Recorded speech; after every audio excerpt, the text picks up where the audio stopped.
Hello everybody and welcome back to another episode on the official Hermitcraft Modsauce server. I have wings, I love that. And at the end of the last episode we set up a quarry and it has finished. It has finished overnight. This thing is fast, it's fantastic. It didn't use up all of our charcoal and I swear that number was just creeping down a little bit. What's going on here? Is it still... It could be wasting the fuel because it's not doing anything at the moment. I'm going to turn that off and see what happens. Yeah, this thing is finished and there's a load of water in here. That's because there's water pools and as it digs down it spreads out, doesn't it? So we got to remove that. But one of the cool things about the water is it means all of that lava gets turned into obsidian and we don't have to clean that up after. So this is kind of cool. And I was thinking about how are we going to remove all of this without it being tedious. Now there's a couple of options we have. We have a pump. And we have a sponge, because you can actually craft sponges in open blocks, the mod in this pack. And that is very simple to craft, so I'm going to make some of those, and I have no idea how they're going to play out. I have not done anything in creative mode or anything of the sort. That is closed at the moment. Let's go in this way over here. By the way, I did a little bit of digging. I was just having a chat with Biffa and yeah, dug out all of this area around here. This gives you an idea of what this place is going to look like. It's going to be just one big crazy underground base floating in a void. It's going to be awesome. I have been really enjoying my time here on Modsauce lately. Anyway, let's grab a stack of those. Now we'll do half a stack. I don't want to be too wasteful with my resources. Do we even have slime balls? We do, and I don't think we've got a lot of these. There we go, that should be alright. So let's craft half a stack of sponges. I like how they're green, that looks cool. And let's see how these work. I have no idea what to expect. Let's go and place one in the water first of all. And that is good. Is it remaking the source blocks? It kind of was. Oh, there we go. Yes, it's recreating them. So we're going to have to get this thing from the edges. This could actually take some time to do. One thing I've noticed is that it is a square shape, and it looks like this is a really big pool of water around here. Look at that. All of those source blocks are regenerating. These ones on this side are now going back down. Yeah, I could easily get distracted doing this stuff, and it looks like these things actually continuously extract the water because it keeps flowing back in here and then it keeps getting removed, doesn't it? That is interesting behaviour. That might be a useful mechanic to know about in this game. But this is now probably going to be creating lag. I need to invest some time in clearing this up. So let's quickly go and talk about what we did in the last episode. We made this lovely, amazing room. I really do like it. And this is for our portals. So in between episodes, I've been doing research and finding out how this whole portal thing works. And I kind of get it. I kind of get how to do everything, but there is one problem. It uses energy, and the energy is called RF, and I found it a little bit difficult to figure out how exactly you create RF. However, DMAC told me that actually these things over here are already creating RF. We can actually see a number right there. That's interesting. It says 0 out of, is that 5 million or 500,000? And yet this thing is full up. Okay, so inside it says it's full up. Maybe that's a bug. At the top there it doesn't tell you how much there is. But anyway, we are already generating this stuff right here. So that means that we're going to have to learn how to connect this to something that stores that, and then we can connect our portals to that to draw energy from it. So this means that we're going to have to set up this tree farm as a permanent fuel source. And I think I talked about it before, how there was a directional bug that means we can actually automatically set up our tree farms. So that's what we're going to be doing in this episode. We're going to try and automate them. I'm probably going to do it in this space down here. Not 100% sure where I'm going to do it. One other thing that I want to comment on as well. I think I made this quarry a little bit too big. This is probably more space than I'm going to need. But what I think I'm going to do is measure from this wall here all the way over to the end of that one. And then on the other side we'll do the same thing, and the same thing going in each direction. So we'll have one big giant square under the ground which will provide us with plenty of space. And it's so exciting, everything that's going on at the moment. So anyway, I'm going to spend some time clearing up all of this water and I'll be back with you in a moment. Ah, look at this. What a mess I am making right here. Yeah, this isn't really working. I've got a feeling that right here there's one of those underwater water caves. Now if you've explored in the mod source you would have found these. They're like big, square rectangular caves that are just full of water, and I don't know why they're in here. Apparently it's part of some mod, but I think that's what we have right in the middle of this, because every time I'm placing down these sponge blocks, slowly removing the water source, it seems like there's just an endless amount of it, and that would kind of explain what's going on right here. I was expecting just a few water pockets or the occasional one source block like you find in caves, but that doesn't appear to be the case. So we're going to move on from using these sponges and I'm going to try and set up a BC pump, which I think uses the RF energy. So I'm going to look into that and see if I can get it to work.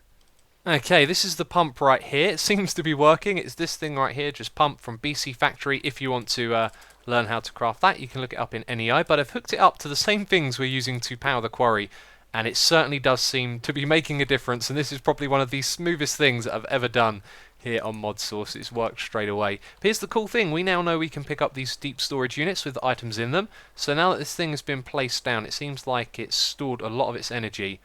Although it was full, so a lot of it disappeared straight away. Maybe it does that to get the thing running. And it's not going to use a lot of charcoal to do this, but it's working, we can see that. And of course we can just move this thing over here. I did that the wrong way completely. Let's just redo that. So what I'm trying to say I can do is put my deep storage unit over here. And I'm making a hash of this. Let's just put a couple of blocks so we can get underneath it. And yeah, portable energy source really, isn't it? Just a deep storage unit, a transfer node, one of these and one of those, and there you go, it's running. So, I have no idea how long this is going to take to finish. Hopefully it won't be too long, but I'll be back with you when this is done.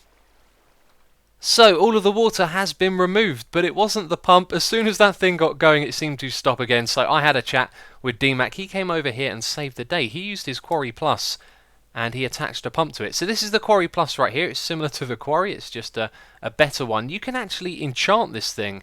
You can enchant it and add Silk Touch or Fortune to it, which is going to either keep the ores or get you more items from them, which is awesome. And he attached this pump plus to it. And by having that side by side, it mean it would remove the water. So while we were over here, I was looking at the recipe for this. I was thinking, there's no way I'm going to be able to afford this right here. Well, the thing is, this is all made on an assembly table. Each of these little things right here, as well as the quarry itself, they're all made on assembly tables out of things that I can afford. So the assembly table is like a crafting bench, except it requires energy to make the things that are on it, and time. It takes a lot of time as well.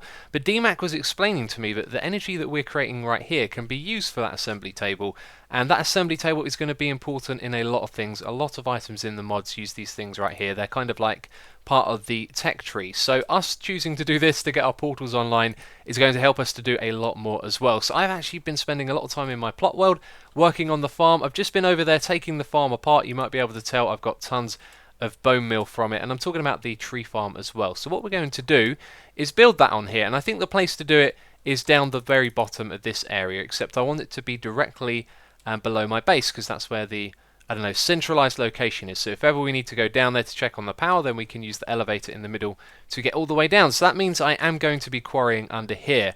But I've got a lot of work to do really, not just the quarrying. I've got to design the farm, finish doing that. I've got to build it as well. It's going to take me a long time. All I'm going to say is that took a long time. What did you expect? So much digging to do. And this quarry right here is like a fraction of the size of this one over here, so that bit didn't take too long.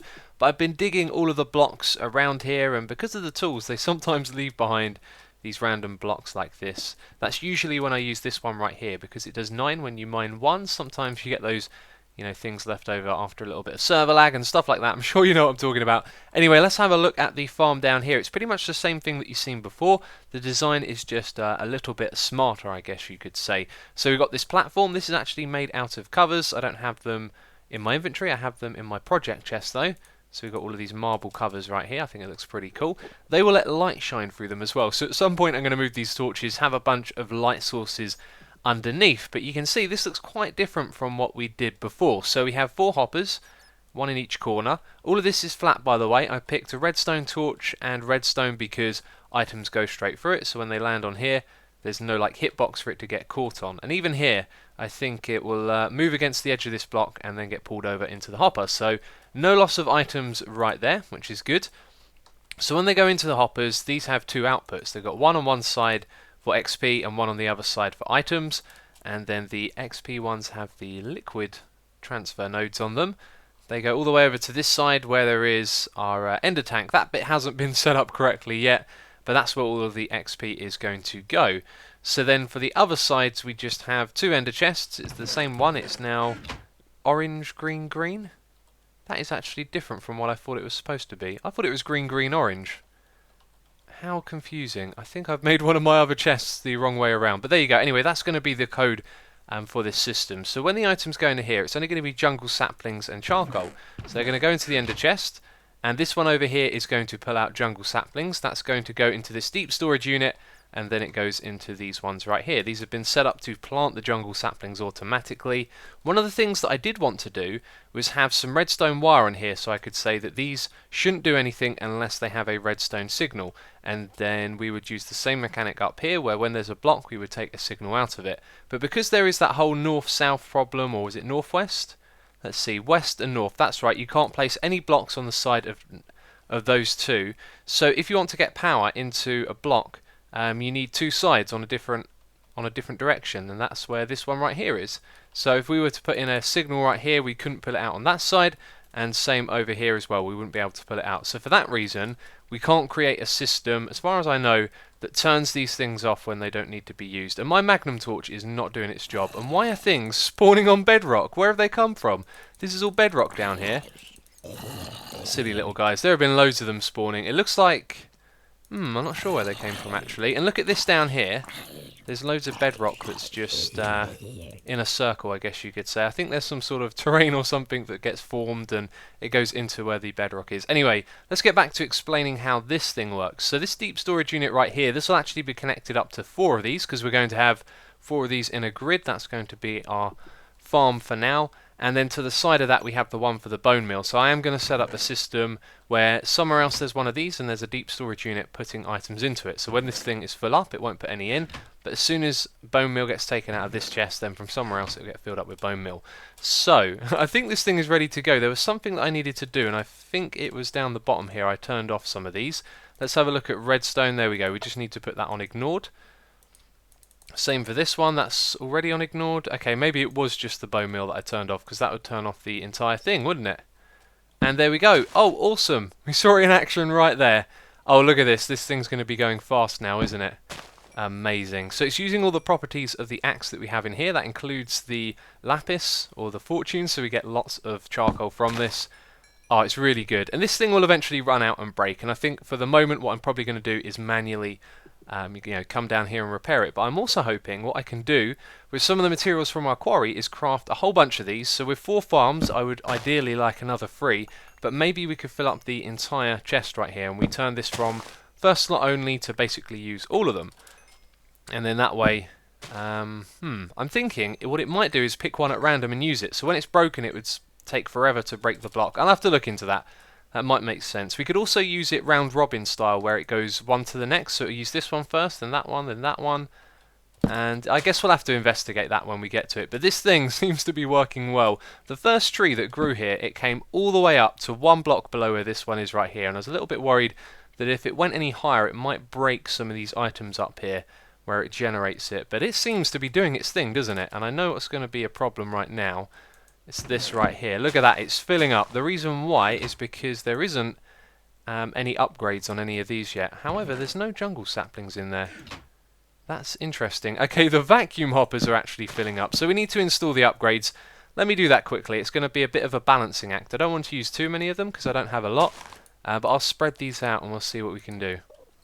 Okay, 12 in each seem to do the trick, but the thing is this thing is now filling up. That's because we have no upgrades in these ones, so I'm probably going to put the same amount down here and then in this one over here. So I didn't explain what this is.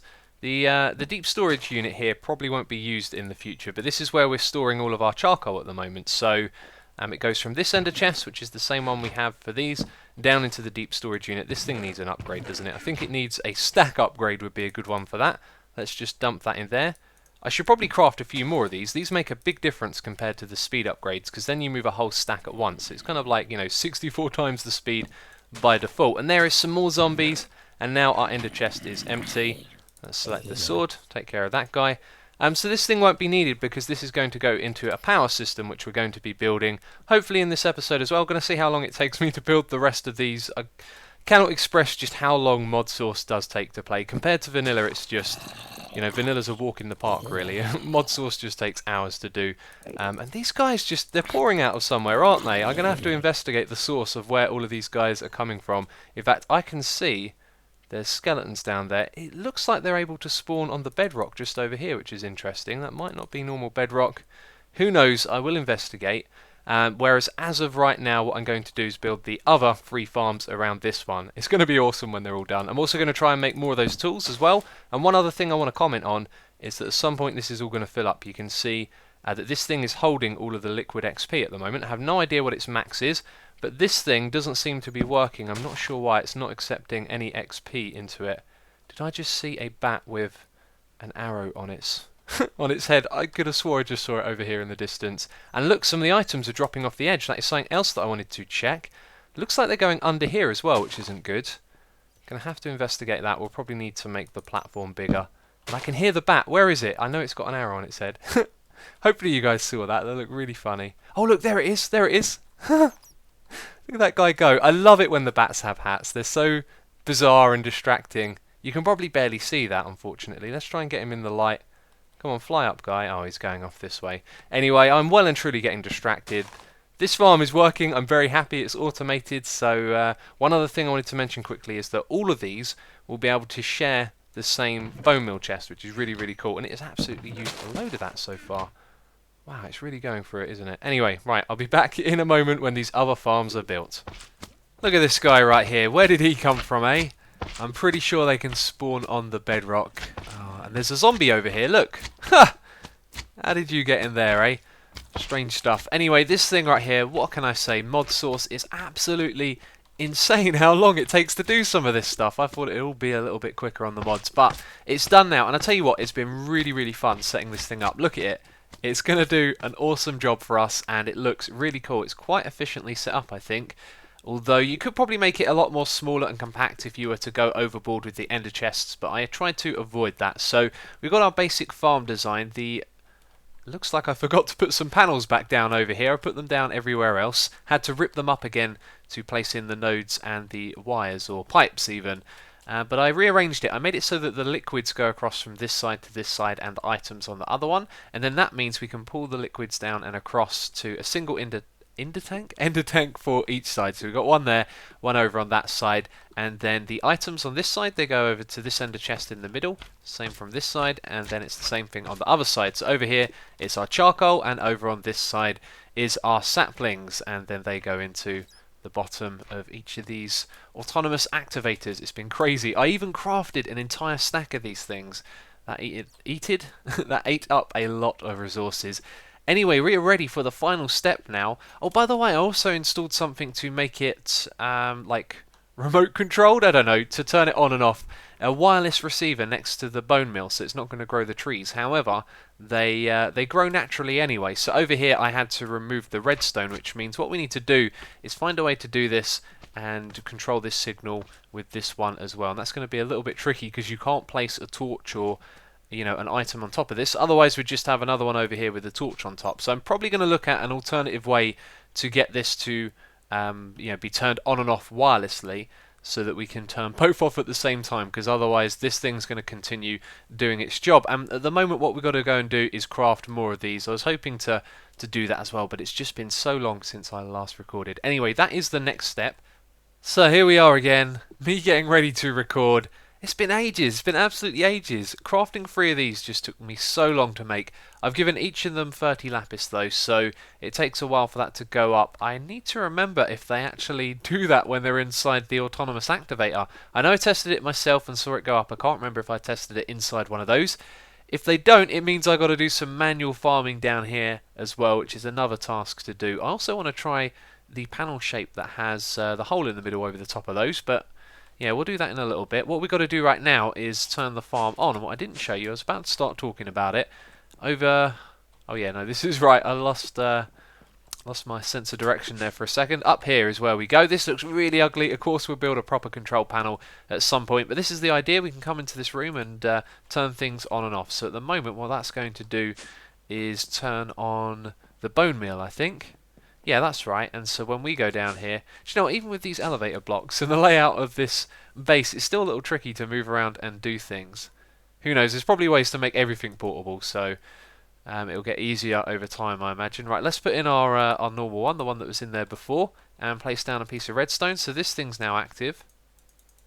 Why can't I place redstone there? It's because of that. Oh, okay. And there it goes. Amazing. We were expecting that to happen because we've seen it work on that one. Let's hope I've done everything right. You know, I could have got some bits wrong on this. There we go. 2 of them are now running. Oh, this is amazing. Okay, right. So round to this side. Place one there. Let's no, don't do that. Don't do that. Use that thing. I'm going to cancel it. Oh, it actually worked. Okay, I thought for a second there that might have not counted because I was a little too eager. I have an extra redstone torch. How did that happen? Right. And now all four of them are going to be running at once. So we're going to stand back and enjoy the view. Oh. Yes, that is absolutely amazing. It's working. It's actually working. Oh my god, that is ever so cool. This is like the coolest farm ever. Oh, I really do like it. Oh, this is amazing. I'm going to have to run some tests and see how much it like produces per, every 10 minutes or something like that. And this is good to see. It looks like the vacuum hoppers are keeping up. This one over here isn't. That one's got fortune on though. Of course, that means it's going to produce a lot more. So this one over here needs some more speed upgrades. They've all got 6 at the moment. So the ones that I do have I'll dedicate to this side. I'm obviously going to go and craft some more. Although I do believe I am a little low on gold. And since we moved over here, I have not been smelting all of my ores. And I've got to say, I can really kind of feel the effects. I'm running out of a lot of stuff. Anyway, I'm starting to babble on now. So this is working. And I think what we need to do before we end this episode is investigate this redstone thing. If I could just hook up the entire thing to the wireless receiver, then it means it's all good. It'll all be controllable through one little switch, which is awesome. Oh, this is really great. I'm just going to stand here and watch it for a while. So I hope you guys are enjoying these videos. My time to play is limited, and sometimes I feel like I just can't get enough done in these episodes, but really it's just the mods. There's so much to learn, so much to remember, so much to do. You can never really do everything you want to. So I thought I found a redstone solution. This works in my test world, but here on the server it doesn't. So you can see that this repeater is being powered. It's turning off this torch. That way we can send a signal up above. Actually, is that how it's supposed to work? I think, yeah, that's correct. There's going to be redstone up there, so that wouldn't be powered. And then this line right here should be powered, but for some reason it's not, and I don't know why. I've tried logging out and logging back in again. That doesn't seem to fix it. But the idea here is that it powers this block, so that's going to be powered. That's going to power the other ones that will touch it, and then this one up here. And then that means we can set them all to low, and so when there's a signal there, these things aren't going to do anything. Now, granted that when they're running, it doesn't break anything. They just continuously run, and there's nothing they can do. It does mean that there's less going on in the world, so making our machines a little bit more efficient like that is good for everyone on the server. But then of course when this thing turns off, these things run, that torch there turns on, and then up the top here we can have 2 pieces of redstone pointing into there. But unfortunately it doesn't work, and I've really run out of time. So if you've got any ideas for a solution, just leave them down below. But I'd really love to get something sorted out here so that we can actually have this thing turn on and off properly. But I'm going to revert these changes right here, and I'm going to run the farm obviously. And I have some fantastic news. Check it out. This thing increases its lapis when it's in the machine. That is awesome, because that would be a really time-consuming job for me to do if it didn't do that, and it does. So it means I just got to run this farm, and then they're going to increase the amount of charcoal that they get ever so slowly over time. So I've got some upgrades to do on this farm. I'm going to keep my eye on it. But there we go. We've got our charcoal power really sorted out, and it means what I was supposed to be doing in this episode was getting the charcoal into the generators so we can generate RF power for the portals, which I was hoping to do in the next episode, but it looks like we're going to be doing the generator next time round. So I will see you in the next episode for that, and as always, thank you very much for watching, and I'll catch you next time.